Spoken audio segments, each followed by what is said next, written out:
Introdução. O propósito desta gravação é comentar e condensar um dos livros mais assombrosos jamais escritos. Pense e Fique Rico, de autoria de Napoleon Hill, que tem exercido influência na vida, realizações e fortunas de mais pessoas do que qualquer outro livro jamais publicado.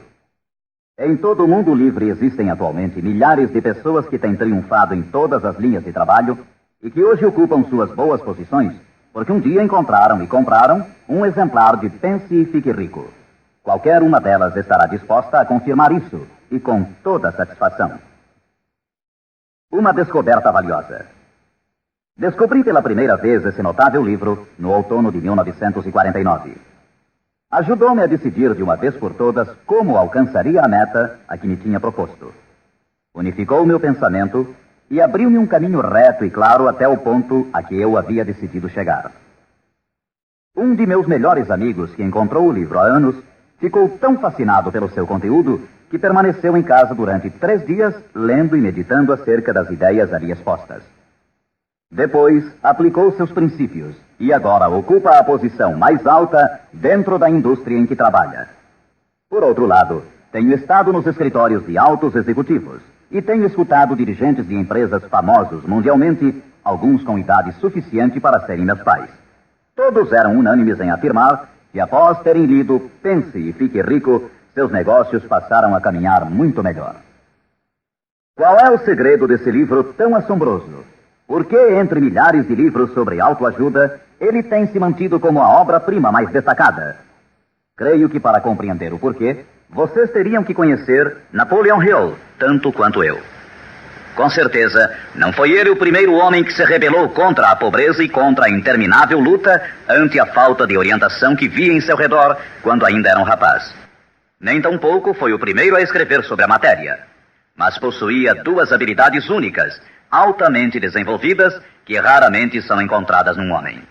A primeira era a maneira como focalizava seu tema. Hill procurava soluções para o êxito da mesma forma como um cientista busca trazer à luz da razão um segredo da natureza. Tratava de descobrir as formas do sucesso de igual maneira como Thomas Edison investigava os processos para chegar à luz elétrica, sem descanso, implacavelmente, até que a verdade, que sempre esteve ali, lhe foi revelada. Sua segunda virtude importante era a habilidade ou destreza para escrever sobre suas deduções, de tal forma que eram compreendidas intelectualmente num instante. Mas talvez o mais importante para este assunto em especial é que eram compreendidas também emocionalmente. O poder de modificar vidas. Quando alguém lê a última página de Pense e Fique Rico, já é um homem diferente. Um homem que se coloca de pé ao terminar a leitura e já começa a demonstrar as modificações que sofreu. Para ele, desapareceram as situações angustiosas, cheias de frustração e autoimpostas. Para ele, o caminho está livre. É um homem agora possuidor de uma singular capacidade de converter os sonhos em realidade, as ideias em fatos. O destino, a fatalidade, os maus efeitos das circunstâncias exteriores não mais o afetam.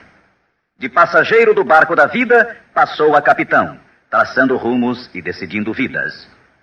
Para entender esse livro, temos inicialmente de compreender a realidade, o princípio ou filosofia que se estende como estrutura básica da obra.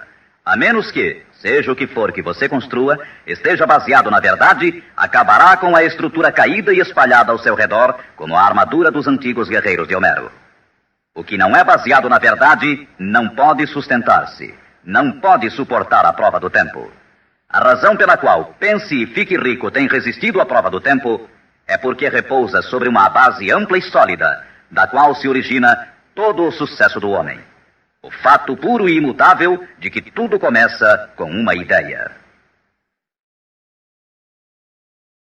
Um estado da mente. É uma filosofia baseada no fato de que a riqueza de qualquer classe começa com o que o autor chama de estado da mente. Pode-se começar sem nada mais que pensamentos, ideias, planos organizados ou algo semelhante. Os pensamentos são fatos.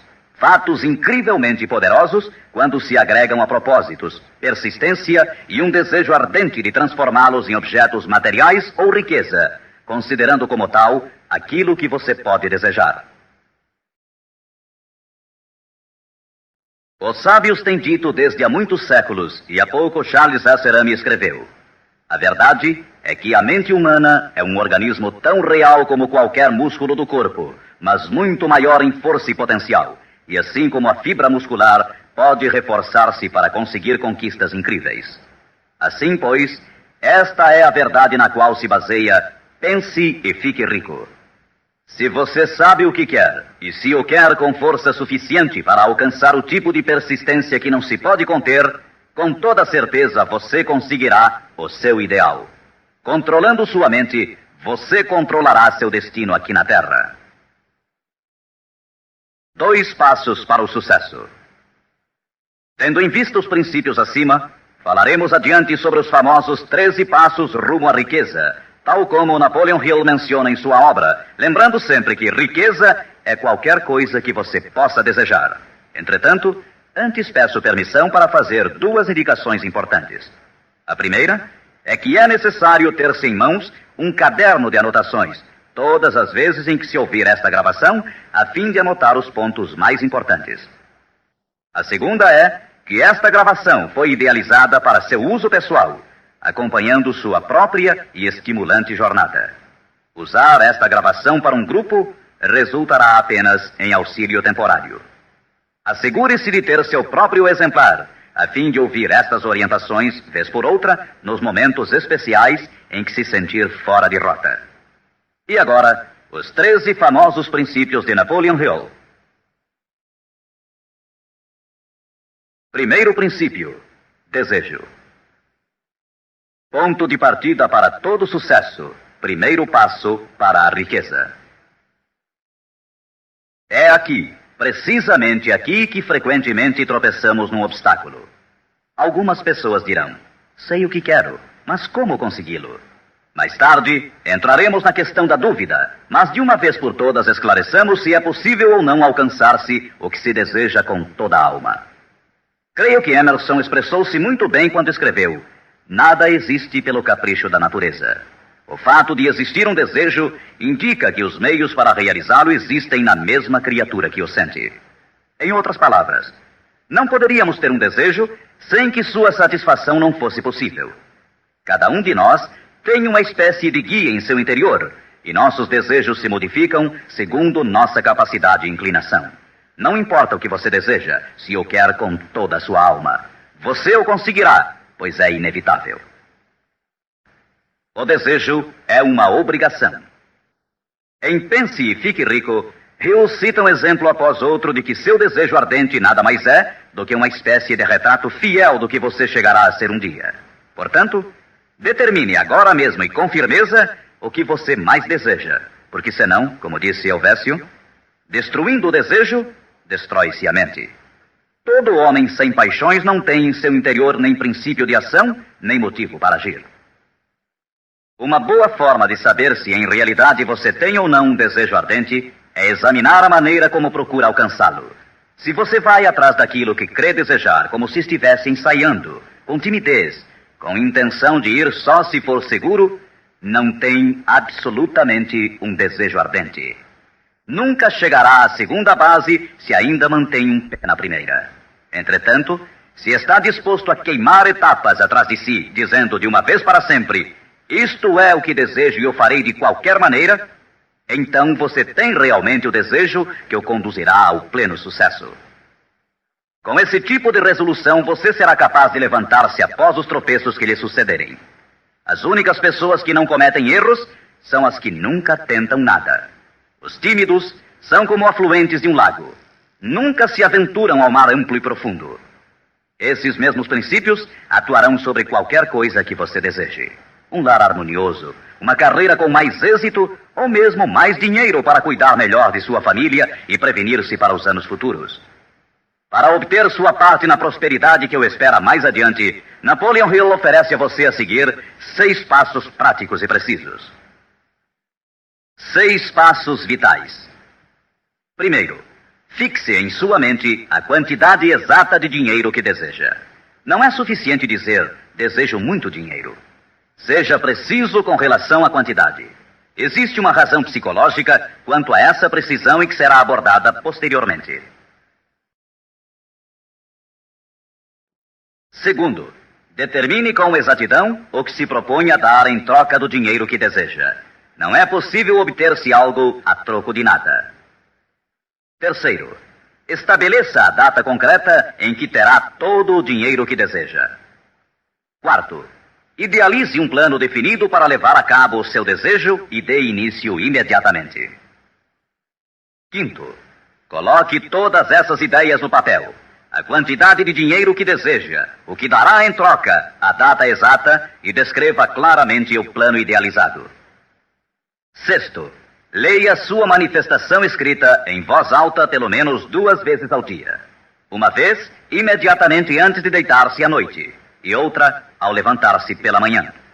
Enquanto lê, sinta-se, veja-se e creia-se como se já tivesse o dinheiro, ou seja, qual for o seu objetivo. É importante que você siga estas instruções ao pé da letra. Ouça diversas vezes esta parte da gravação até que a conheça muito bem, pois o desejo é o mais importante dos 13 princípios. Este capítulo do livro termina com as seguintes palavras: através de algum estranho e poderoso princípio de química mental, ainda desconhecido, o impulso do desejo é envolvido por algo que não reconhece palavras tais como impossível e não aceita o fracasso como realidade. Segundo princípio, fé. A fé é imprescindível para o sucesso. Você jamais teria pensado em seu desejo principal se a fé não estivesse presente dentro de sua mente. Às vezes, você poderá encontrar dificuldades em ter fé em si próprio, mas tenha a certeza de que encontrará muita fé nesses princípios. Use-os, portanto. Vejamos o que Napoleon Hill diz sobre a fé. A fé é um estado de espírito que pode ser induzido ou criado por meio de afirmações ou instruções repetidas à mente subconsciente através do princípio da autossugestão. Isto significa nem mais nem menos que uma sugestão pode ser implantada por você mesmo, conscientemente, assim como uma autobiografia é uma história escrita por uma pessoa sobre si mesma. Projetando a imagem mental de você mesmo, tendo em destaque seu desejo principal e repetindo tal ação várias vezes, isso resultará na fé de que necessita. A fé é vital para o sucesso. O imperador Napoleão Bonaparte disse uma vez: todo andaime religioso se desarruma como um edifício em ruínas ante uma só palavra: fé. Por sua vez, Goethe afirmava: as épocas de fé são épocas frutíferas. As épocas de incredulidade, ainda que esplendorosas, são estéreis de todo o bem permanente. E como disse Schlegel, na vida real, toda grande empresa começa e dá seu primeiro passo com a fé. Portanto, tenha fé de que pode alcançar aquilo que busca, porque jamais você poderia ter se decidido se não pudesse alcançá-lo. Autoconfiança. Em seu capítulo sobre a fé, Hill oferece uma fórmula para a autoconfiança: repetir-se a si mesmo constantemente. Primeiro, sei que tenho a capacidade de alcançar o objetivo de meu propósito definido na vida. Portanto, exijo persistência de mim mesmo, ação contínua para a execução. E aqui agora prometo executar esta ação. Segundo, percebo que os pensamentos dominantes em minha mente reproduzir-se-ão com o tempo em ação externa, física, e que de maneira gradual transformar-se-ão em realidade física. Portanto, concentrarei meus pensamentos durante 30 minutos diários na tarefa de criar a imagem do que pretendo ser, criando assim em minha mente um retrato mental claro de minha pessoa e em decorrência de meu objetivo. Terceiro, sei que através do princípio da autossugestão, qualquer desejo que alimente com persistência em minha mente, buscará com o tempo a maneira, através de meios práticos, para alcançar o objetivo que há por detrás dele. Portanto, dedicarei 10 minutos de cada dia para exigir de mim mesmo o desenvolvimento da autoconfiança. Quarto, detalharei por escrito os objetivos principais e concretos de minha vida. E nunca deixarei de tentar alcançá-los até que tenha desenvolvido a autoconfiança suficiente para isso. Quinto, sei que nenhuma riqueza ou posição pode durar muito, a menos que seja erguida sobre a verdade e a justiça. Por conseguinte, não participarei de qualquer atividade que não beneficie a todos os que dela participem. Terei sucesso em conseguir a cooperação de outras pessoas, bem como em atrair o pessoal desejado.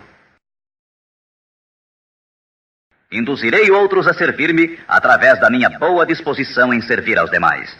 Eliminarei o ódio, a inveja, os ciúmes e o egoísmo, oferecendo amor a toda a humanidade, pois sei que uma atitude negativa nunca me trará o sucesso. Farei com que os demais creiam em mim, pois creio neles e em mim mesmo. Terceiro princípio: autossugestão. Mediante a sugestão repetida, a mente subconsciente pode trabalhar para nós. Já fizemos referências a isso. A autossugestão é a faculdade de ser capaz de concentrar na mente o nosso ardente desejo, até que o nosso subconsciente o aceite como uma realidade e comece a imaginar os meios para realizá-lo. É daqui que provém os impulsos, as súbitas centelhas de inspiração e orientação. Agora resumiremos as instruções dadas no segundo princípio, fé, em relação aos 6 passos, autoconfiança, e as combinaremos com os princípios sobre a autossugestão, constantes no livro Pense e Fique Rico. Primeiro, vá a um lugar tranquilo, talvez na cama à noite, feche os olhos e repita em voz alta para que possa escutar suas próprias palavras, a manifestação escrita da quantidade de dinheiro que se propõe a acumular, ou uma reafirmação cuidadosa do que possa ser sua meta, bem como o tempo limite para alcançá-la, além da descrição do serviço ou mercadoria que se dispõe a dar em troca do que vai receber. À medida que põe em prática estas instruções, imagine-se já possuidor de sua meta. Suponhamos, por exemplo, que você se propõe a economizar em cruzeiros o equivalente a $50 mil até o dia 1º de janeiro daqui a 5 anos, que se determina a prestar serviços pessoais em troca de dinheiro como vendedor. A manifestação escrita de seus propósitos deve ser a seguinte. Escreva: para o dia 1º de janeiro de 1900 e aconteça o que acontecer, terei em meu poder a quantia de cruzeiros que economizarei em quantidades diversas durante aquele período. Em troca desse dinheiro, prestarei o melhor serviço possível, rendendo o máximo como vendedor de... Escreva aqui o produto que se propõe a vender ou qualquer coisa que você faça para ganhar a vida. Tenho certeza de que, à época aprazada, terei esse dinheiro em meu poder. Minha fé é tão grande que já posso ver esse dinheiro diante de meus olhos. Posso tocá-lo com minhas mãos, pois está à espera de passar para meu poder tão logo eu preste o serviço que proponho a desempenhar em troca dele. Estou preparando um plano para acumular esse dinheiro e eu seguirei à medida que o receba. Segundo, repita isto pela manhã e à noite, até que possa ver claramente em sua imaginação o dinheiro que se dispôs a acumular. Terceiro, coloque uma cópia do que escreveu onde possa vê-la dia e noite, quando se deitar ou levantar-se, até que possa recordá-la perfeitamente. Ao se dispor a colocar em prática estas instruções, você estará aplicando o princípio da autossugestão. Quarto princípio: conhecimento especializado. O integral conhecimento dos detalhes de seu trabalho ou produto é indispensável para alcançar o sucesso. Neste princípio, Hill destaca um ponto muito importante. O conhecimento constitui uma força somente quando está organizado num plano concreto de ação e dirigido a um fim definido. Ele nos diz: antes que você possa estar seguro de sua capacidade de transformar o desejo em seu equivalente monetário, necessitará de conhecimento especializado do serviço, mercadoria ou profissão que se dispõe a oferecer em troca. Talvez você precise de muito mais conhecimento especializado do que tem, ou do que pode adquirir normalmente. Se for essa a situação, poderá resolver o problema mediante a utilização de um sistema que chamaremos de grupo mental. Mais tarde explicaremos do que se trata, mas por enquanto, reconheça que tem de aprender tudo o que possa sobre sua especialidade. Assim, dedique parte do tempo a cada dia para assimilar mais e mais sobre o que você faz para seu sustento. Frequente cursos que existam sobre a matéria, bem como associe-se a homens que conheçam bem sua profissão. Quinto princípio: imaginação. A imaginação é literalmente a oficina onde se formam os planos criados pelo homem. O impulso e o desejo recebem forma e ação mediante a ajuda da faculdade imaginativa da mente. Foi dito que o homem pode criar tudo o que possa imaginar. Como disse e ensina Napoleon Hill. Toda mente humana pode alcançar o que pode conceber e crer. A única limitação do homem dentro do razoável reside no desenvolvimento e emprego de sua imaginação e da subsequente motivação para a ação. A automotivação é a chave. Os maiores dirigentes de negócios, indústrias e finanças, os grandes artistas, músicos, poetas e escritores chegaram a ser os melhores porque desenvolveram a força da automotivação. Enquanto você desempenha seu trabalho diário, pense constantemente nos meios pelos quais poderia realizá-lo melhor, com maior eficácia.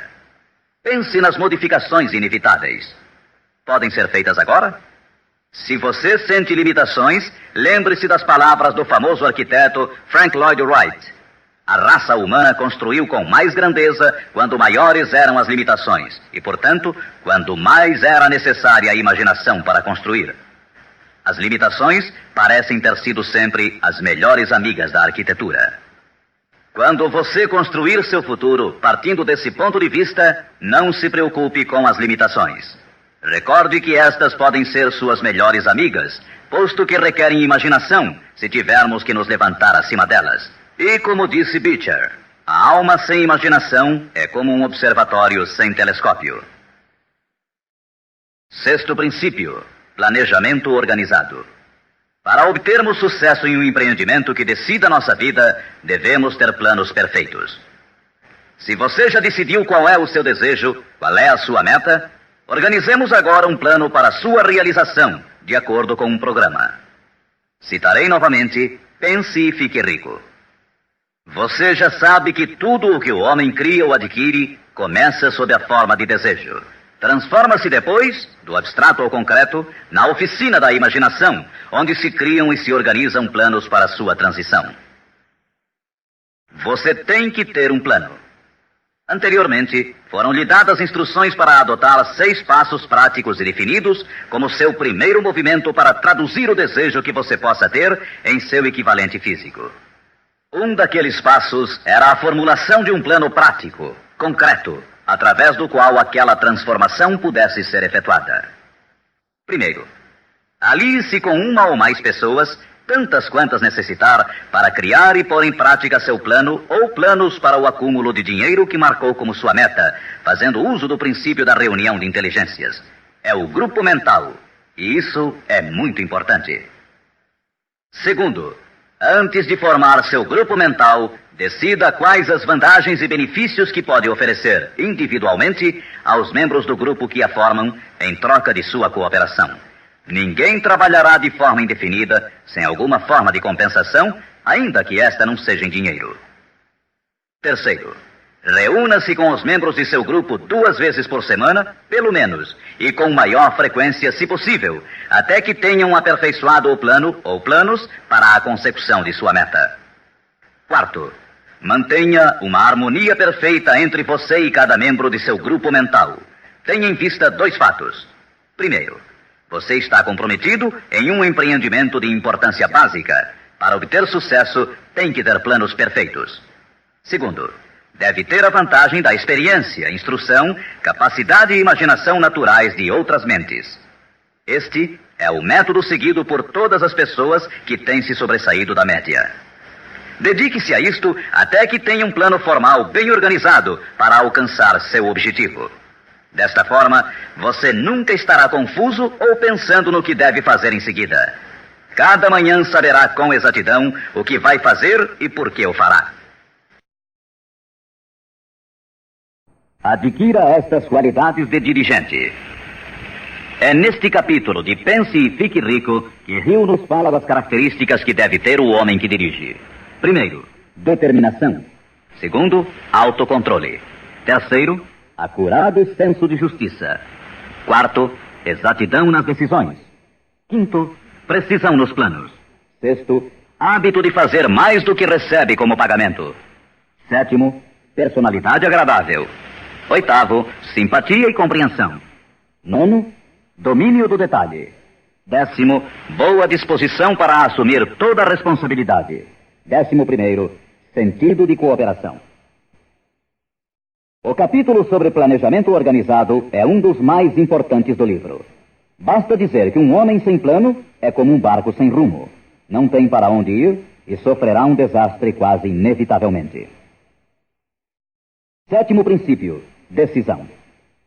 A demora, o oposto da decisão, é um inimigo que todo homem tem que vencer.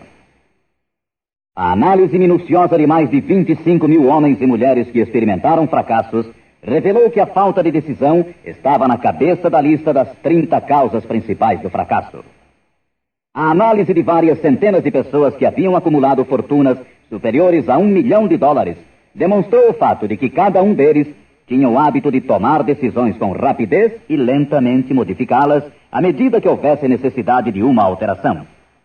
As pessoas que fracassaram em acumular dinheiro, sem exceção, quase sempre tinham o hábito de tomar decisões com lentidão e depois modificavam-nas com rapidez e frequência. Ter um objetivo concreto torna mais fácil a tarefa de tomar decisões rápidas. Entre os inúmeros exemplos citados por Hill, um dos mais conhecidos é o caso de Henry Ford. Uma das qualidades mais destacadas daquele industrial era seu hábito de tomar decisões concretas com rapidez e depois modificá-las com calma. Esse modo de ser era tão pronunciado em Ford que lhe deu reputação de obstinado. Foi essa aptidão que o impulsionou a continuar fabricando seu famoso modelo T, o automóvel mais feio do mundo, mas naquele tempo o mais prático, apesar de todos os seus assessores e alguns dos compradores insistirem para que ele o modificasse. Talvez Ford tenha demorado muito em fazer as alterações, mas o resto da história é que sua firmeza de decisão produziu-lhe uma enorme fortuna, sem que fosse necessário modificar o modelo, e seguramente a companhia hoje não está pior por isso. Quando você tiver uma ideia, apegue-se a ela. As pessoas que fracassam, em sua maioria, geralmente se influenciam com facilidade pela opinião dos demais, deixando-se inclinar sem dificuldades.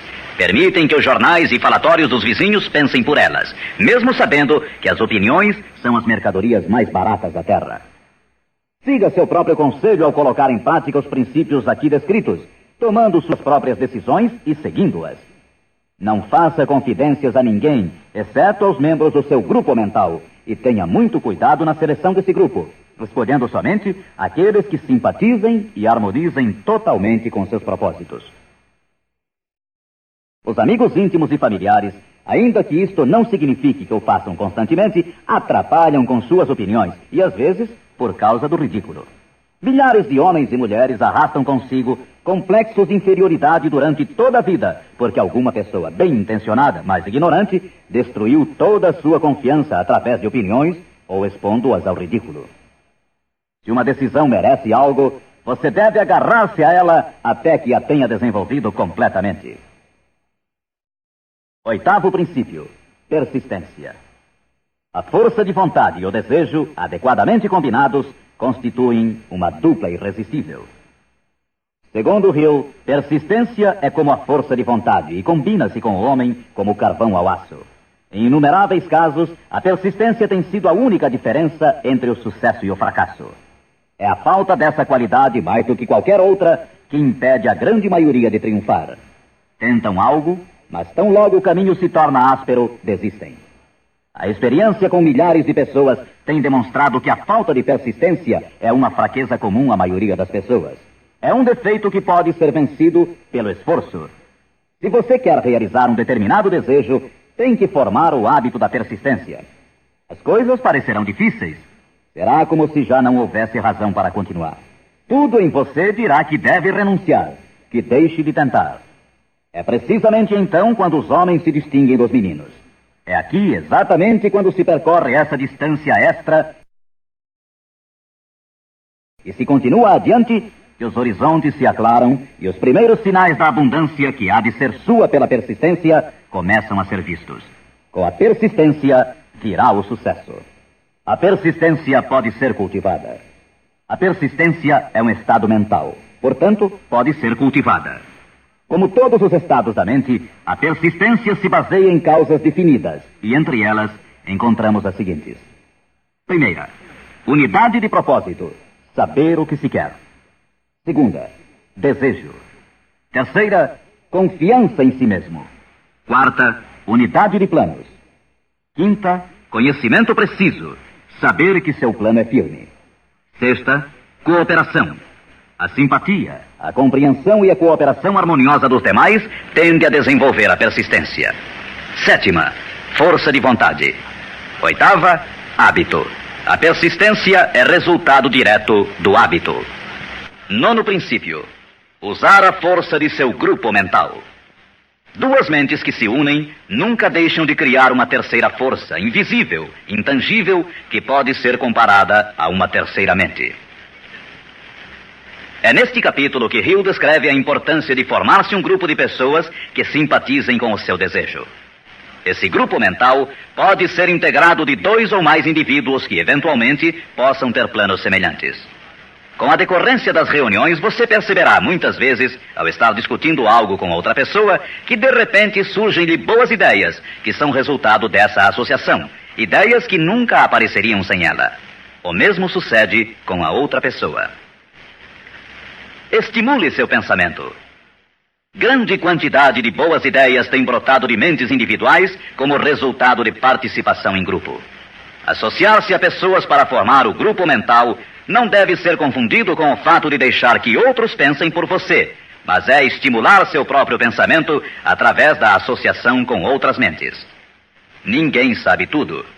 Quanto mais afins sejam as mentes reunidas, mais informações interrelacionadas estarão disponíveis.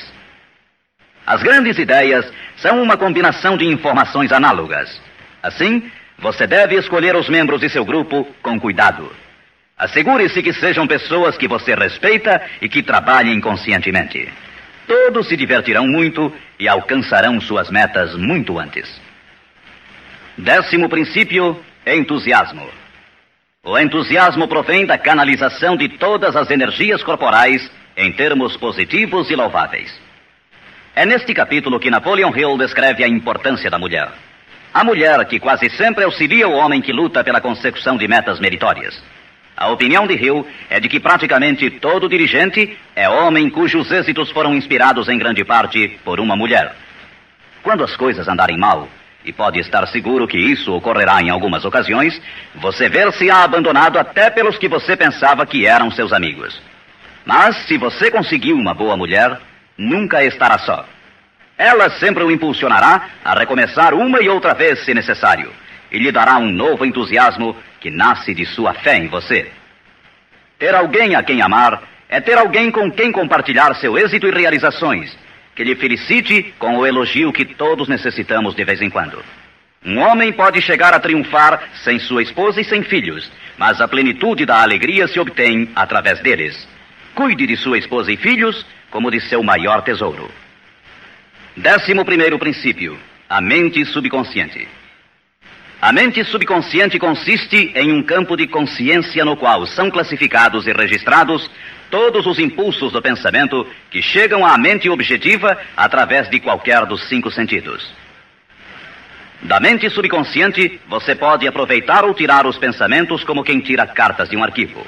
Ela recebe e arquiva impressões sensoriais ou pensamentos independentemente de sua natureza. Você pode semear à vontade em sua mente subconsciente qualquer plano, ideia ou propósito que deseje traduzir em seu equivalente físico ou monetário. O subconsciente atua primeiro sobre os desejos dominantes que se mesclaram, como as emoções, como a fé. Sua mente subconsciente trabalha dia e noite. Mediante um procedimento ainda desconhecido para o homem, a mente subconsciente toma da inteligência infinita poder para transformar de maneira espontânea o desejo próprio no seu equivalente físico, usando sempre os meios mais práticos mediante os quais pode alcançar seu fim. Não é possível controlar completamente a mente subconsciente, mas pode-se entregar a ela qualquer plano, desejo ou propósito para que seja transformado em algo concreto. Ninguém sabe muito sobre o que chamamos a mente subconsciente ou mesmo de subconsciente. Sabemos que é incalculavelmente poderosa e que pode solucionar nossos problemas se corretamente empregada. A melhor forma é manter na mente consciente, tão frequentemente quanto possível, uma imagem clara de si mesmo, como se já tivesse alcançado a meta desejada. Defina-a com clareza e projete-a na tela de sua mente. Retenha. Veja-se fazendo e tendo as coisas que obterá depois de alcançado seu objetivo. Imagine isso tão a miúde quanto possível enquanto prossegue com seu trabalho diário, especialmente no momento de dormir e no instante de acordar. Assim, seu subconsciente começará a conduzi-lo pelos caminhos mais lógicos para o objetivo que imaginou. Não lute contra ele. Siga seus lampejos repentinos, as ideias que venham à sua mente. Esteja seguro que é seu subconsciente tentando chegar à sua mente consciente. Se você prosseguir assim, ficará surpreso e encantado com as ideias maravilhosas que parecerão brotar do nada. As vidas dos grandes homens e mulheres que parecem milagrosas para as pessoas normais não são mais do que a expressa satisfação de seus ardentes desejos através de sua mente subconsciente.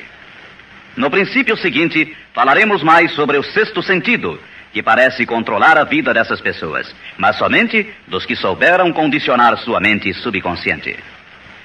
O tempo não significa nada para o subconsciente. Um homem poderia trabalhar com firmeza em seu labor durante 40 anos e não conseguir alcançar o que é possível em 3 ou 4 anos, mediante a aplicação adequada desses princípios. Sua mente subconsciente não pode permanecer ociosa.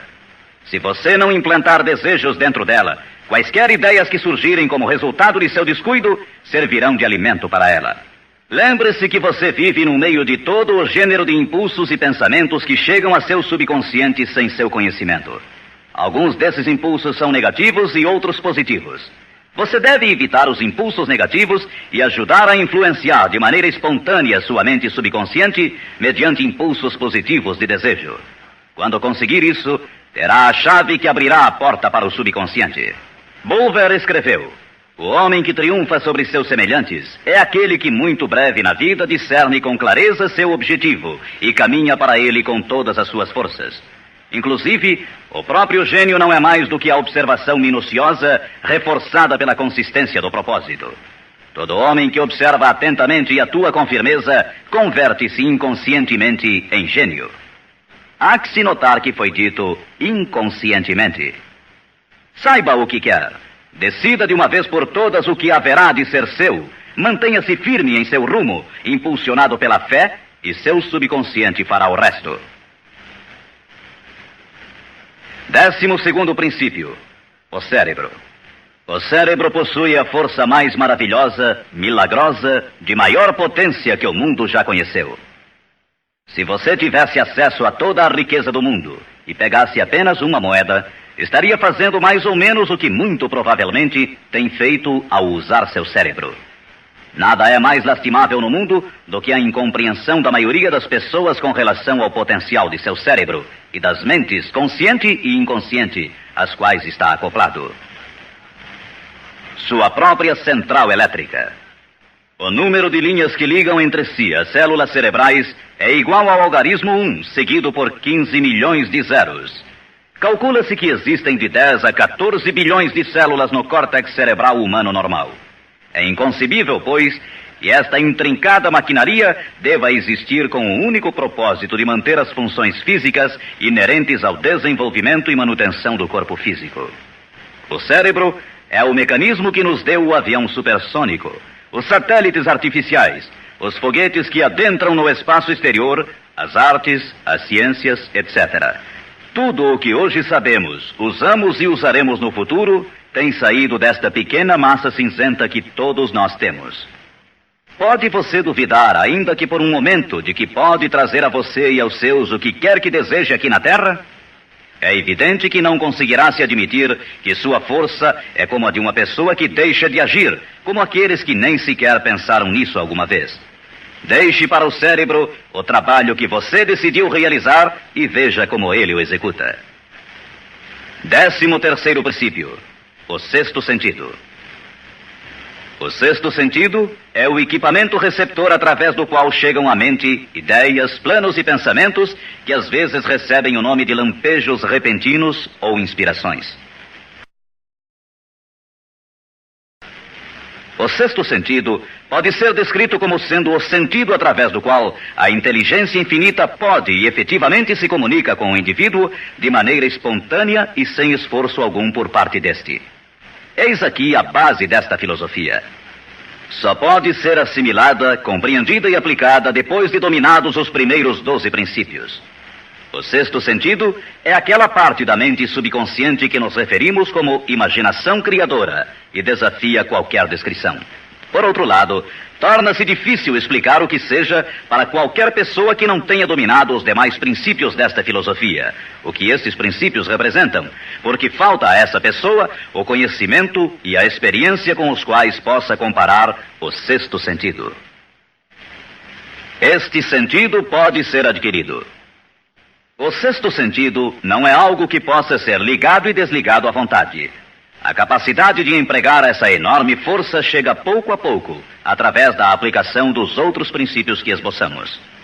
Muitos indivíduos adquirem um conhecimento prático do sexto sentido antes dos 40 anos de idade.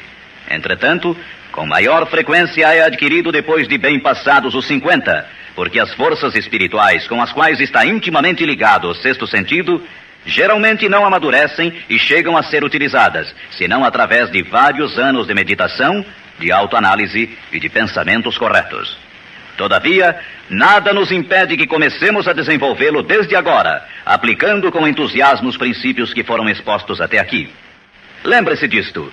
O homem nada pode criar que não tenha gerado antes sob a forma de um impulso de pensamento, que vai se traduzindo em equivalente físico, ainda que seja pensamento espontâneo ou involuntário. Finalmente, recorde-se sempre deste conselho. Afaste o temor de sua mente, concentrando-se na imagem mental de sua meta, seu maior desejo, e vença. O que vários homens famosos acharam desta mensagem? Agora, quero mencionar que Pense e Fique Rico tem recebido a entusiasta aprovação de muitos dos maiores homens que existiram.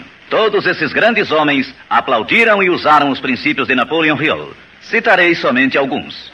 Os presidentes dos Estados Unidos, William Howard Taft e Woodrow Wilson. F.W. Woolworth mencionou que havia aumentado muito sua cadeia de armazéns aplicando muitos destes princípios. Robert Dollar, que construiu uma grande companhia de navegação, escreveu: se há 50 anos tivesse usado esta filosofia, imagino que poderia ter feito tudo o que fiz na metade do tempo. Tenho esperança que o mundo a descubra e o recompense. Samuel Gompers disse: o domínio destes princípios é uma apólice de seguro contra o fracasso. John Wanamaker, o príncipe dos comerciantes, escreveu: sei que seus fundamentos são reais, porque os tenho aplicado em meu negócio há 30 anos. Também o aplicaram George Eastman, o maior fabricante de câmaras fotográficas do mundo, Thomas Edison, Luther Burbank, Theodore Roosevelt, E.M. Statler, John Rockefeller e muitos mais. Como é óbvio imaginar-se, as opiniões destes homens não poderiam ser compradas com todo o dinheiro do mundo. O que temos mencionado aqui pode mudar sua vida, pode trazer-lhe todas as coisas proveitosas que deseje na vida para você e sua família. Afaste-se da média, do medíocre e enderece seu rumo de acordo com os sonhos de seu coração. Estes 13 princípios não o decepcionarão nunca enquanto você os empregar. Sua grande oportunidade pode estar precisamente onde você se encontra agora. Siga estas instruções fielmente e o resultado aparecerá diante de você. A última recomendação de Napoleon Hill: não procure a oportunidade longe, mas sim a reconheça e aproveite-a onde você se encontra.